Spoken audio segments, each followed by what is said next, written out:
kuna wacan daawada meel walbo aad joogto waxaad kusoo dhawaataa janaal kale waaya filmis oo hadaan oo kale kuusoo gudbiya muuqaaladii ugu dambeeyay ee la xiriira arrimaha Bollywoodka. muuqaalkana maanta waxaan kusoo qaadanaynaa jilayaasha Bollywoodka ee markii ay geeriyoodeen kadib tiyaatarada loo saaray filmadooda. filimkaas ayaa waxay shaqadooda dhameeyeen inta aysan dhiman ka hor, waxayna u harsanaa inay tiyaatarada loo saaro iyagoo nool, laakiin ma aysan dhicin oo markii ay dhinteen ayaa tiyaatarada loo saaray. liiskan waxaa ku jira ilaa 10 jilaa oo caan ah oo markii ay dhinteen kadib filmadooda la daawaday. aan gudagalno warbixintana maanta aan kusoo qaadanayna jilayaasha ka hormaray filmadooda u diyaarsan lana rabay in tiyaatarada la saaro. qofka koowaad ee liiskan waa Rajesh Khanna. xidigan ayaa wuxuu dhintay asagoo u diyaarsan filimkiisa Riyaasad. qofka labaad waa Shami Kapoor, waa jilaa caanka ah India. wuxuu dhintay inta uusan soo bixin filimkiisa wiilku uu ahaa Ranbir Kapoor ee Rock Star. inta aanan la daawan ayuu jilaagan dhintay.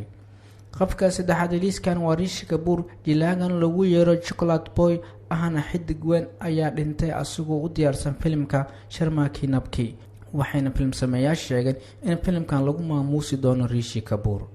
qofka afraad waa Meena Kumari. xidigtan waxay ka mid ahayd jilayaasha ugu caansan 70-meeyadii, waxayna geeriyootay iyadoo u diyaarsan filimkeeda Gumti Kinari. qofka shanaad waa Balraj Sahni. asagana wuxuu ka mid ahaa jilayaashii ugu caansanaa 60-meeyadii filimada India, wuxuuna geeriyooday asagoo filimkiisa ugu dambeeyay uusan daawan. qofka lixaad ee liiskan waa Sanjeev Kumar. waxaa lagu xasuusan doonaa doorkiisa Thakur ee filimka Sholay, laakiin wuxuu geeriyooday inta aan tiyaatarada la saarin filimkiisa Professorkii Barosan. qofka toddobaad ee liiskan waa Divya Bharti. waxay ka mid ahayd jilayaasha ugu caansan Hindiya ee soo maray, waxayna geerideeda sababtay mid ilaa iyo hadda la hadal hayo. waxayna geeriyootay iyadoo aan tiyaatar loo saarin filimkeeda Rangi, wuxuu noqday mid guul weyn ah gaaray.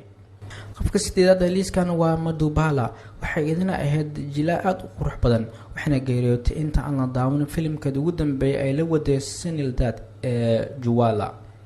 qofka sagaalaad ee liiskan waa Shamita Patil. atirshadan ayaa waxay ka hormartay inta aan la daawan filimkeeda ee Meet Masala. qofka ugu dambeeyay liiskan waa Amrish Puri. waa laadarka ugu weyn Hindiya uguna caansan, waxaana lagu xasuusan doonaa doorarkiisa laadarnimo ee filimada Masar India, Gadar iyo Damini.